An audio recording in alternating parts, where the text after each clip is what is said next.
Let's go ahead and kick things off. My name is Josh. I'm marketing manager here at Hatch. I work with a lot of our industry partners, such as James Hardie, to make sure we're maximizing value to our customer base and their customer base. So I'm really excited to have Ryan on here. He's the R&R segment manager at James Hardie. Ryan, mind sharing a little bit about yourself, your background, what you do at James Hardie? Sure, thank you. And again, thank you everyone for being on this afternoon. Appreciate the opportunity to be here. So as Josh mentioned, Ryan Flynn with James Hardie Building Products. I'm actually based out of Chicago. And as Josh mentioned, as a repair and remodel segment manager, what I help to oversee at James Hardie is the development and execution of our strategy. And a lot of that strategy is really centered on you folks, the contractors. So we'll talk a little bit about what that means in terms of the Contractor Alliance program. But I work very close with our sales organization just to make sure that all of the great tools and resources and assets that we have available as a company are distributed out through our Contractor Alliance program to all of you. And also to bring in great companies like Hatch, for example, into our sphere to be able to deliver them all to you folks. So look forward to the questions today. Thank you. Just a quick summary about, Hatch. We're a messaging app for home improvement companies like yourself. We work with a lot of James Hardie contractors. And these are some of the contractors that we're working with that are doing rehash right. And as Kevin says over at James Hardie, we are the secret weapon that win more jobs in less time. So appreciate the quote, Kevin. All the strategies that we're going to be sharing today are strategies that are used by companies like these that you see here on the screen. Some of the templates that we're going to actually carry over that are pretty effective from these guys. So excited to share that info with you on this webinar today. But I think it's important first for us to kind of take a step back. I'm sure most of you guys know what Rehash is since you're jumping on this webinar about Rehash. But just to be a little bit more pointed here, Rehash is the follow-up that you guys do to quoted leads that don't buy during the appointment. And this applies to not just appointments you ran, a couple days ago or this past week, but also long-term. So you could be rehashing leads from last year that you quoted that didn't buy. So the strategies we're sharing with apply to both short-term type of opportunities for you guys as well as long-term. So we want to make sure we're clear on that.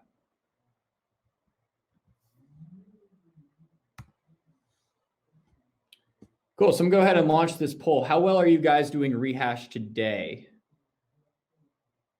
Option 1 is it's working well. Option 2, it could use some work.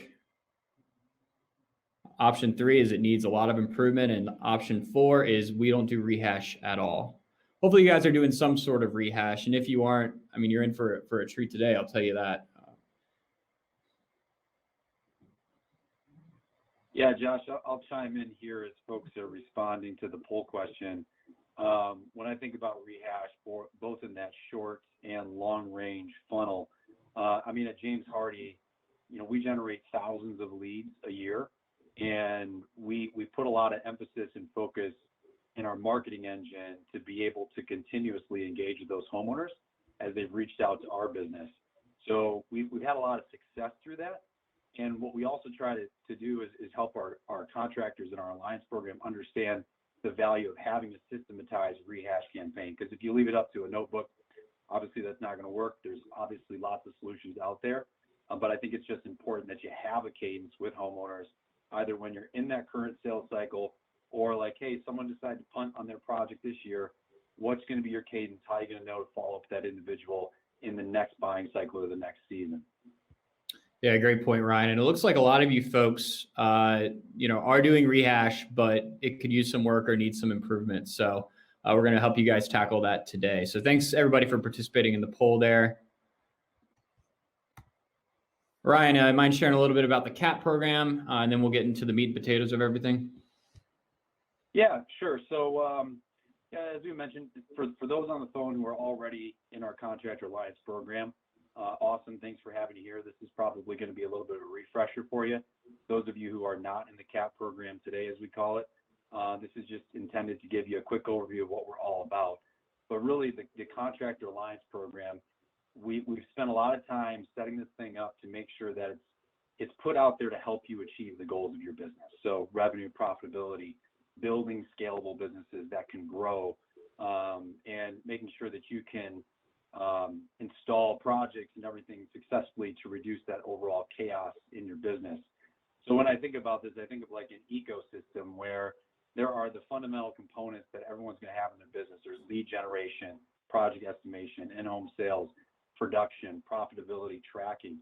When I think about those components of the life cycle of your jobs and of your business, we spend a lot of time thinking about how do we create standard work for our Contractor Alliance members? How do we find affiliates like Hatch to help support the various parts of this ecosystem, this life cycle, so that you're successful? Because when you're successful, James Hardie is successful.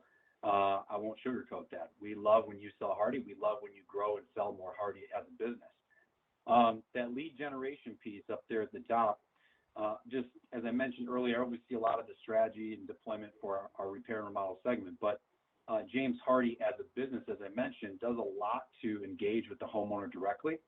And, we've done things in the past with ambassador programs, door knocking, digital campaigns, sweepstakes, things of that nature.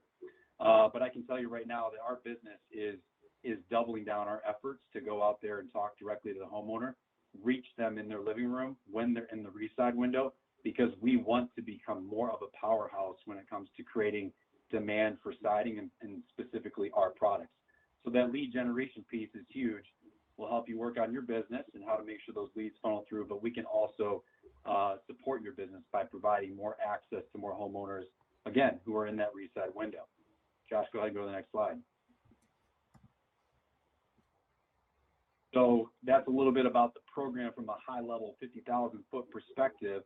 How do you actually sign up for the program? Well, it's super simple and super straightforward.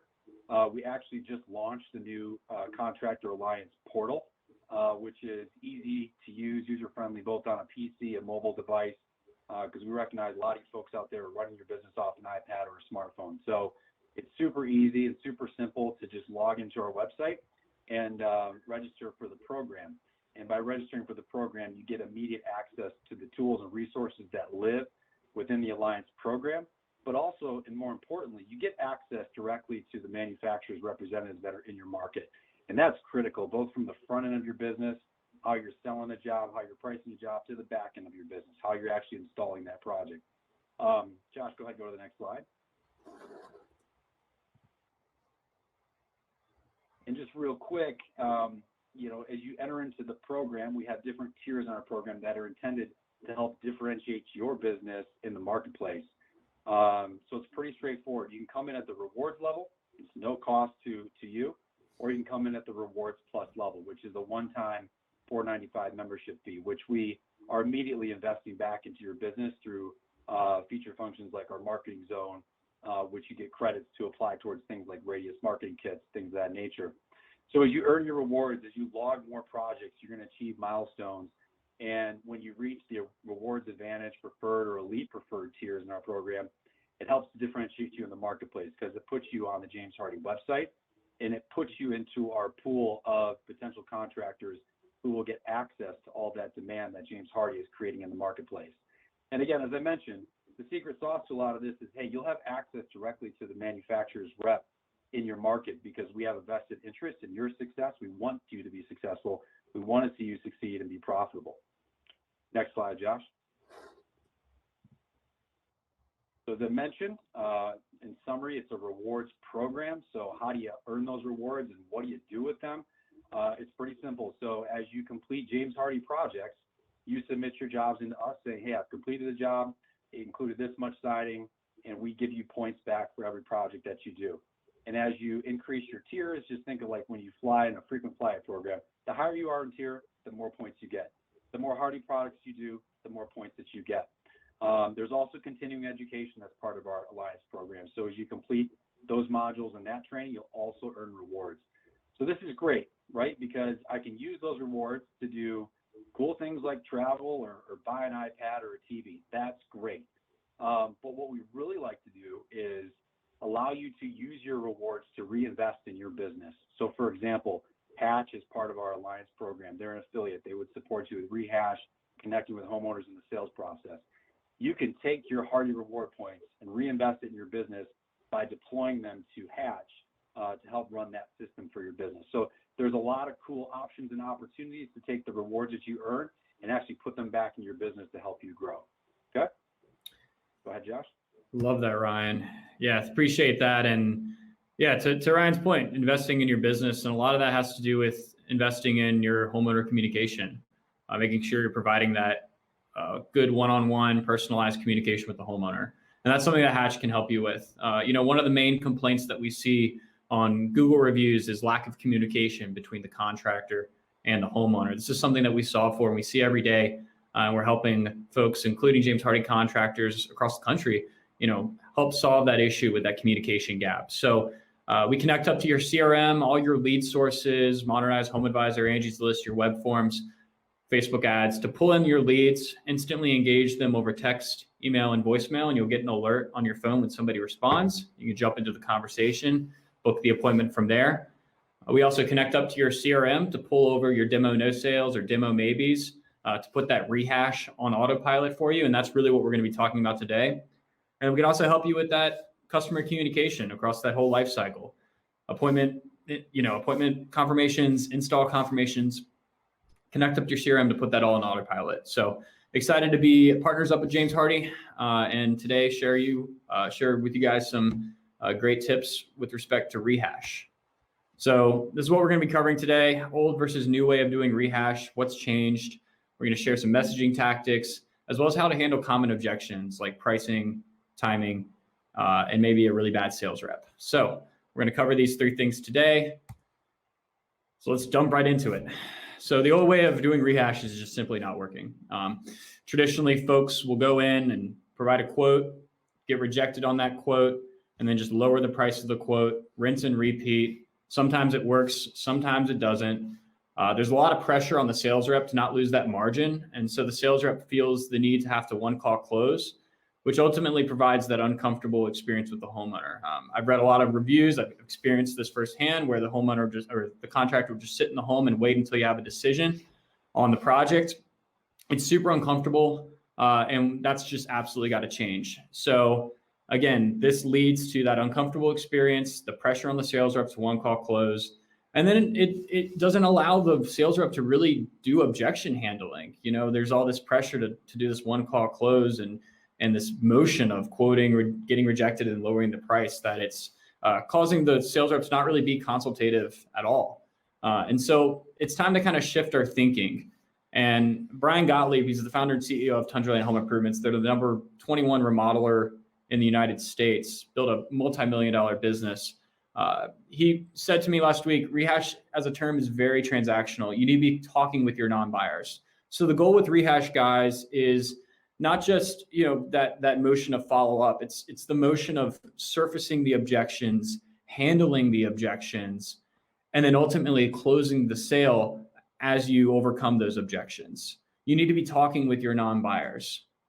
So as we take a step back, guys, and look at the evolution of rehash, the new way that's working really, really well, and we're seeing this firsthand every day with our customers that are using Hatch to rehash, folks, is that quote is provided. Then you have this professionalized follow-up. I'll show you guys an example of that in a bit. That's designed to surface the objection, and then the sales rep can then jump in and handle that objection, whether it be price, timing, a bad sales rep, could be any number of things. You just got to surface it so you can handle it and have a playbook to handle those objections. So by doing that, you develop this really good consultative relationship with the homeowner. It makes for a comfortable and transparent homeowner experience. And ultimately, you're going to get more reviews and referrals out of it. Not just additional business, which we see 8 to 10% uplift in close rate when you start doing rehash, but you're also going to increase those customer reviews and those referrals. So like I mentioned before, it's all about surfacing objections. Why didn't they buy? What can you do about it? How can you have a consultative relationship with the homeowner in order to handle those objections and get that homeowner to buy? So let's touch on the professionalized follow-up piece of it. You can't just follow up once. And frankly, a lot of sales reps don't even follow up. It's important that you implement what we call a multi-touch, multi-channel follow-up, channel being text, email, and voicemail, and multi-touch meaning over a series of days. You'll see in a bit that oftentimes a homeowner won't respond until being, texted to 2 or 3 days, right? They might be busy. They might forget about you. I mean, life moves quick, right?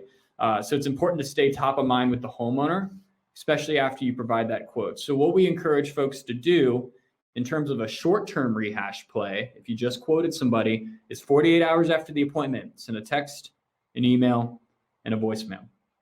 Okay? Touch one, 48 hours after the appointment.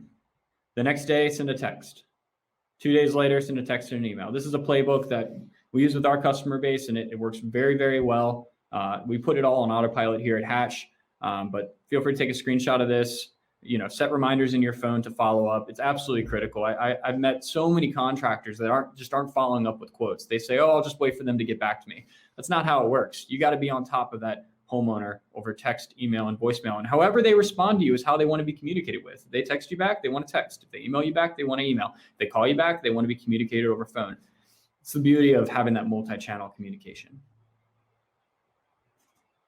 Hey, Josh, this is a great visual because I think that multi-channel communication is probably super relevant, super important more than ever because there's so many more homeowners in the millennial space that are buying homes today, buying homes that are fix-it-up homes, and quite frankly, they're likely to want to engage via text, not through the entire process, but through part of the process. It's just easier for them to text back. And in our experiences at Hardie, when we talk to homeowners, we do the omni-channel approach too. We're trying to call, we're trying to text, we're trying to email. And what you find out is there is that preferred methodology of how someone wants to communicate back and forth, and you just got to stay sticky with it. The other thing I want to highlight here is like, hey, this is a good process to follow. Take this on 1 lead, 2 leads, 3 leads, 4 leads, and you start thinking, oh my gosh, this becomes a lot of work to try to keep standardized. And I think that's the beauty of what you guys have here at Hatch. You can just put this on autopilot and engage when you need to. So this is good. Yeah, appreciate that, Ryan. Here's an example of this actually working for a customer. I obviously anonymized the names, anonymized the customer and the phone numbers, but I want to walk you guys through this step by step. And so bear with me. It's a lot of text on the screen, but this is super important here. So text goes out 48 hours after the appointment was run. Hi, Eric. This is Nick with company name, siding and windows. I was looking at your quote, wanted to see if you had any questions, any reason to not move forward. Now, like I mentioned before, the responses don't always happen after the first message, right? So the next day, automatically, Eric was sent a text again that said, hey, Eric, this is Nick with company name, siding, windows, and again, I want to make sure you have all the information you need to make a decision. We want to earn your business. How can I help? Okay, so we asked a leading question, any reason not before. Then we asked another leading question, how can I help? Yes, I do. Everything you gave me is perfect. I'm still waiting for resolution on the roof. Adjuster was here yesterday, and I've asked for a second. This is a case where there's an insurance adjuster trying to figure out what's happening with the roof, and then Nick's trying to sell Eric's siding, right?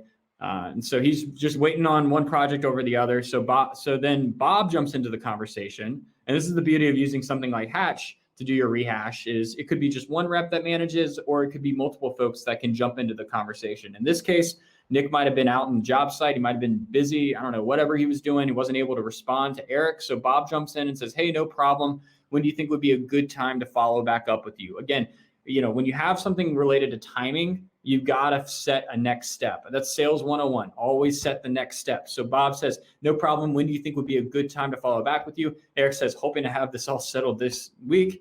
Bob says, perfect. If you don't mind, I'll get in touch with you next week. What actually ended up happening is, Bob followed up with Eric, and they actually closed a $12,000 siding deal. So that easy.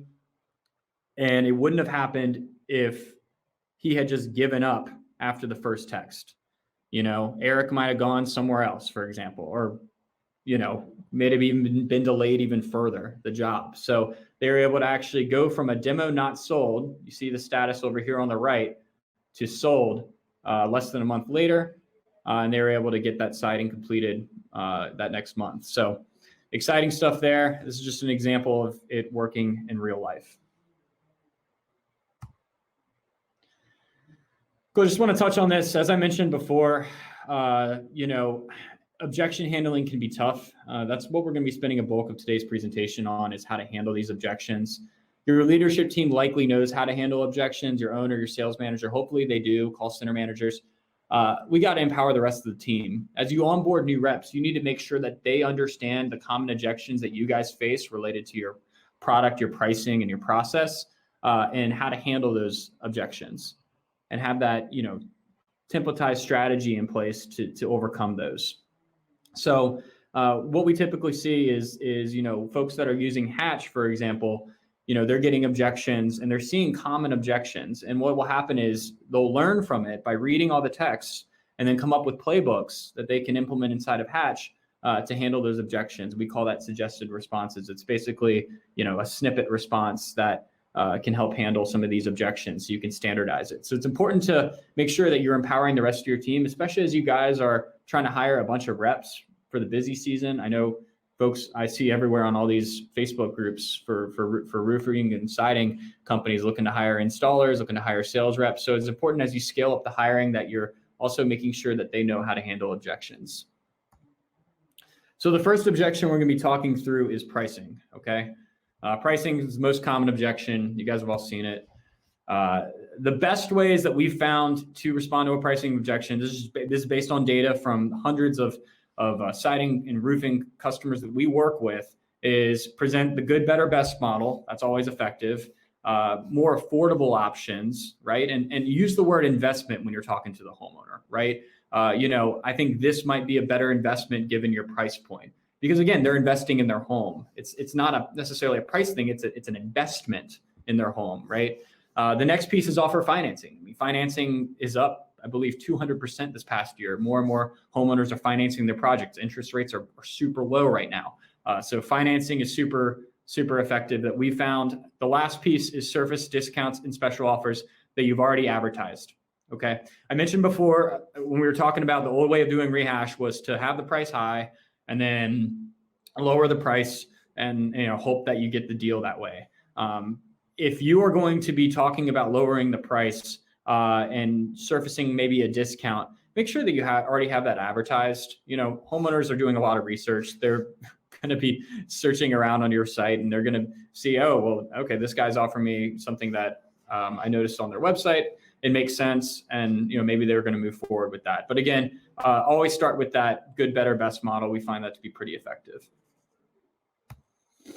I'm not going to touch on these too much. This is sort of a playbook on how you guys can handle common pricing objections. I'm going to touch on one of them, and that's get folks that get a lower quote from a competitor. So a lot of you guys are likely getting, working with clients that are getting multiple quotes. So you can always compare quotes and try to work it out through the product or something that can keep your margin healthy. The next piece that we've seen a lot of customers or contractors start to do is owning the price. You guys are the best at what you do in your area. You know that. So be proud of it. And so what we recommend a lot of folks do is have a job that you recently completed nearby the homeowner. Talk to that homeowner that you recently completed the job for and say, hey, are you okay with us sharing your address with another homeowner that might be interested in using our services? And likely they're going to say, oh yeah, totally. Have them, drive past the house. That's fine. Or you can take some pictures, whatever the case is, but seeing it in person is a lot more effective. So owning that price. We're the best at what we do. Go to 1020 Main Street and take a look at our work. That's a great way, especially if you're selling more premium product, to really own that price. Obviously, financing we've seen is pretty effective, as well as using the word investment. One of my jobs here is to find out how to make this investment work for all budgets. Are you open to looking into other product options? We found that to be pretty effective as well. We're going to send this after the webinar so you guys can copy paste and implement in your business. And I want to share that with you. The next objection, that we're going to be covering is timing and uncertainty. So obviously, this is probably the second most common objection that we see. And there's two things that you can do here. Utilize what I call time decay. Stress the importance of locking in the price. You guys are in the busy season. You could set maybe a certain date for somebody to lock in their price because you're flooded with requests, you're flooded with installs. So stress that importance of locking in the price right now. Maybe material prices are going to go up for certain jobs. Labor prices might go up, whatever. Stress the importance of locking in the price, and also give a reason. It's going to allow the homeowner to have some empathy towards you as a business. That's always very effective. And then, of course, like I mentioned before in the example with Eric and the homeowner, is set a time to pick up the conversation. That's super important. I know, Ryan, earlier you were talking about the projects that were kind of put on hold last year. Always make sure you set that, next step, right? The next time you guys can pick up the conversation. Yeah, that's a great point. So if you have a homeowner that was in the buying cycle, maybe at the beginning of the COVID pandemic, for example, and decided to take a break, it can be built in to coming back. Like, hey, that's a timing and uncertainty thing for sure. Let me build back in my business to reach back out to that lead 6, 8, 12 months down the road, whenever I think it might be necessary to re-engage with that person.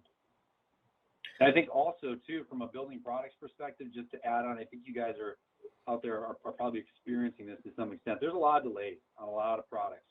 So this is a great time, as Josh is saying here, to use this campaign, this strategy to help get the homeowner buying, because they don't want to miss out. It's fear of loss, right?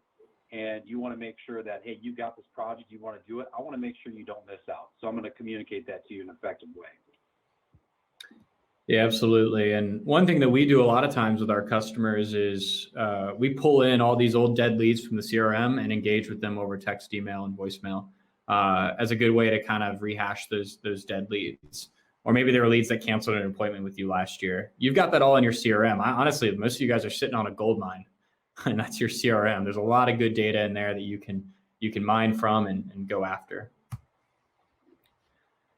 So common objections are, we're going to hold off, we're going to prioritize, and we're going to shop around, right?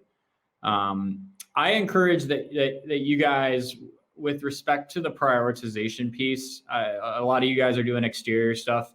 In the example that I showed you before, this guy was actually getting his roof done, and he was waiting on the siding. A lot of you guys are doing roofing and siding. So if you can uncover, what might be holding priority for this homeowner, then maybe you might be able to jump in and offer an incentive to do both siding and the roof, or the windows and the door, right? So ask a leading question, like, tell me about your project. It might be less disruptive for your family to do projects at the same time, plus that we might also do that project. So that's something that we found really effective to get that upsell business that you might not have discovered originally. One other thing that we found to be pretty effective to stay in touch with homeowners as they're shopping around for other quotes. I see a lot of times contractors, if a homeowner responds that says, oh, we're just shopping around, give me some time, they say, okay, let me know. That's pretty much the common response that we're seeing. I encourage you to respond with something like this. I understand. In the meantime, you might want to check out our blog. We talk about some of the things that you might want to consider when looking at other quotes. Here's the link. In a few days, I'll check in. Would that be okay? So again, set that next step, but also provide value. A lot of contractors are investing in their blog and their resources. Maybe you can even use a blog post from James Hardie, for example, on some good tips for homeowners, whatever to keep them in the loop. If it's your content, even better, right? Because they'll come to your website and they'll be exposed to your brand. But either way, provide some value to the homeowner. If you have something like a quoting guide for Chicagoland, for example, or roofing guide or siding guide, that's always super effective.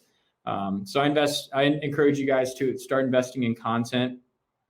We've got a lot of partners here at Hatch that can help you with that. They can help you with your digital strategy. WebRunner is an awesome partner of ours, so I encourage you guys to check those guys out. And there's a bunch of others here as well. So definitely go check those companies out. They're going to help you guys with your digital strategy if you don't necessarily have somebody in-house to help with that.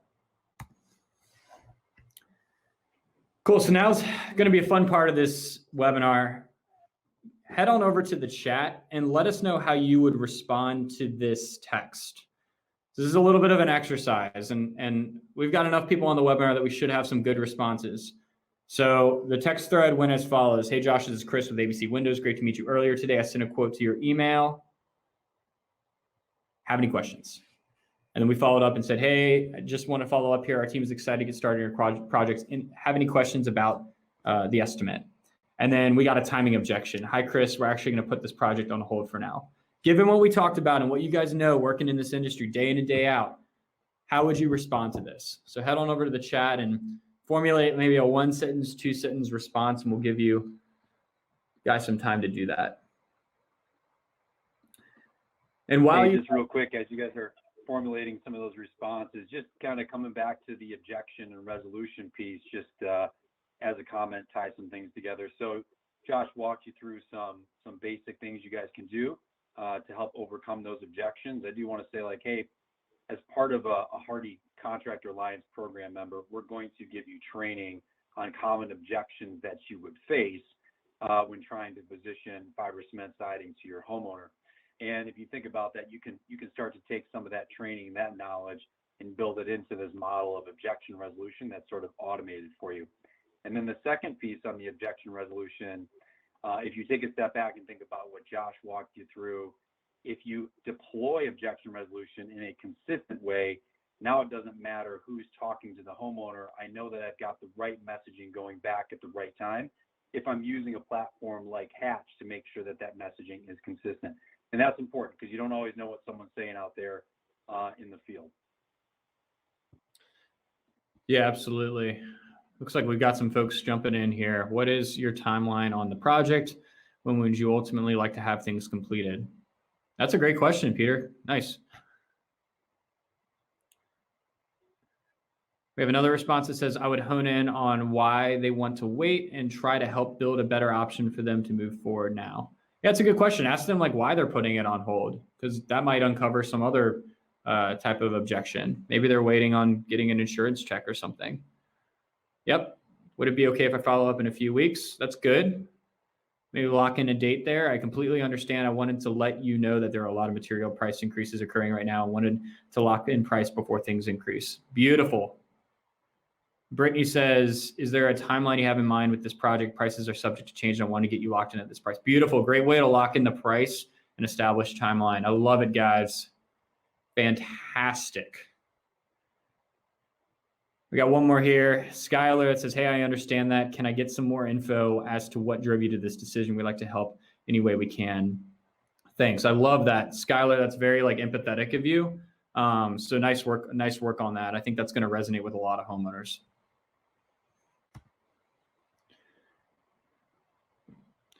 We got one more from William that says, hey, Josh, I understand your decision. Let me know if there's anything that I can do to help with. Maybe we can help you with something like financing or locking in your prices. Yeah, a lot of homeowners don't realize that financing is an option. And maybe your rep, when they came out, didn't even mention it because they wanted to eat the cash right away. I mean, that's very common with reps, is not wanting to introduce that. So absolutely, as part of your rehash process, introduce financing. That's super effective. We work with a company called Hearth. There are a lot of other great providers out there that can help you with financing. So I encourage you to look into those. The last piece I'm going to talk about with objections is having a bad sales rep, right? Let's face it, sometimes your rep drops the ball. They're not professional with you, and they're going to likely share this objection over a text rather than over the phone or in person. So if they're pissed off at your rep, what we find is that homeowners are much more honest over text. I mean, do you know how many times people have gotten broken up with over text message, over a phone call, or in person? I mean, my God. This is like very, very common is for honesty to come out over text because you can hide behind this wall of a phone, right? And here are just some examples of pissed off homeowners. I mean, I hate to say it, but these are responses that I've seen inside of Hatch when they've been pissed off at the sales rep. The rep smelled like cigarettes and stunk up my house. That's somebody in your backyard, Ryan. Your rep sat on my couch and did not leave until we gave an answer. And this is somebody here in Richmond. I live in Richmond. He wrote one-legger on my quote, I am no longer interested. And this attitude, and I'm just going to say this right now, Ryan and I were talking about this earlier, this attitude that the woman doesn't have any buying power in a decision is absolutely ludicrous. Ryan, I think you can help me with this as well. Yeah, the one-legger thing is just, it's a shocker. So this is freebie. This isn't necessarily part of Rehash. And hopefully folks are thinking about this. But as I mentioned earlier, James Hardie is doubling down on our direct marketing to homeowners through our market research, which has been pretty extensive and a lot of effort and energy put in that space. We've come to understand and realize that more often than not, the woman of the home is the decision maker. And it's very important, and it seems like common sense. You treat everybody with respect. You go in there, assume everyone's the decision maker, but the reality is like that doesn't always happen. So just a quick coaching thing is just approach every homeowner as if they are the decision maker, and just know that in the space that you're working in with respect to a remodel on the exterior of the home, more often than not, it is going to be the woman of the home that makes the decision. So it's a freebie today. Yeah, absolutely. And what I found is that might even be part of the objection that you surface, right? So you'll follow up and they'll say, I need to speak with my wife, or I need to speak with my husband.